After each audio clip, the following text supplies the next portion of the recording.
So இந்த ப்ராப்ளத்தில் வந்து பார்த்தீங்கன்னா ஒரு 0.3 gram of sodium hydroxide 200 ml of solution வந்து கொடுத்துருக்காங்க. Okay, is it correct? அப்போ நமக்கு வந்து பார்த்தீங்கன்னா ஒரு பீக்கர் வந்து ஒரு சொல்யூஷன் வந்து இருக்குது.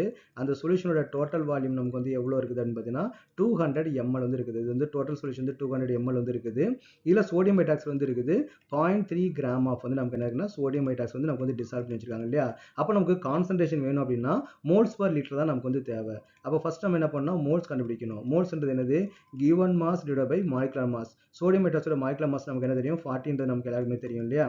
அப்போ வந்து 0.3 divided by 40 which is equal to 7.5. 7.5 into 10 to the power of minus 3 வந்து நமக்கு வந்து வருது. Is correct? நெக்ஸ்ட் என்ன பண்ணோம், மோலாரிட்டி வந்து கண்டுபிடிக்கணும். மோலாரிட்டி நம்ம என்ன பண்ணுவோம், 7.5 into 10 to the power of minus 3 moles in 200 ml. அப்போ நமக்கு வந்து பர் லிட்டரில் தான் நமக்கு எப்பவுமே என்ன பண்ணோம் கான்சன்ட்ரேஷன் வந்து நம்ம கொடுப்போம் இல்லையா? அப்போ நம்ம என்ன பண்ணோம், இது வந்து நமக்கு வந்து கேன்சல் பண்ணால் இங்கே நமக்கு வந்து 5 வந்து வருது. அப்போ which is equal to into வந்து நமக்கு வந்து 5.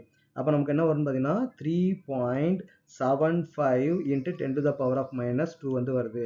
இது எதோட கான்சன்ட்ரேஷன்? NaOH கான்சன்ட்ரேஷன் இல்லையா? அப்போ எத்தனை NaOH வந்து இருக்குதோ அத்தனை OH மைனஸ் வந்து நமக்கு வந்து ப்ரொடியூஸ் ஆகும். ஏன்னா எப்பவுமே பார்த்தீங்கன்னா NaOHல வந்து பார்த்தீங்கன்னா ஒரு Naவும் ப்ளஸ் வந்து ஒரு OH மைனஸ் தான் நமக்கு வந்து டிசோசியேட் ஆகும். சரி கரெக்ட்? அப்போ எத்தனை NaOH இருக்குதோ அத்தனை OH மைனஸ் வந்து இருக்கும். அப்போ நமக்கு டோட்டலாக வந்து OHோட கான்சன்ட்ரேஷன் நமக்கு என்ன வரும்?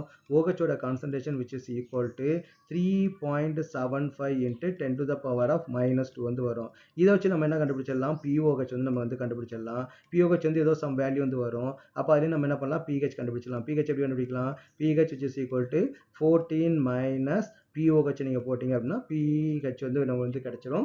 இது வந்து பார்த்தீங்கன்னா டீட்டெயில்டாக நான் எக்ஸ்பிளைன் பண்ணி உங்களுக்கு வந்து ஃபுல் வீடியோவில் நான் போட்டிருக்கிறேன். எனக்கு வந்து டீட்டெயில்டு சொல்யூஷன் வேணுன்றவங்க அந்த ஃபுல் வீடியோ பார்த்து நீங்கள் வந்து தெரிஞ்சுக்கங்க.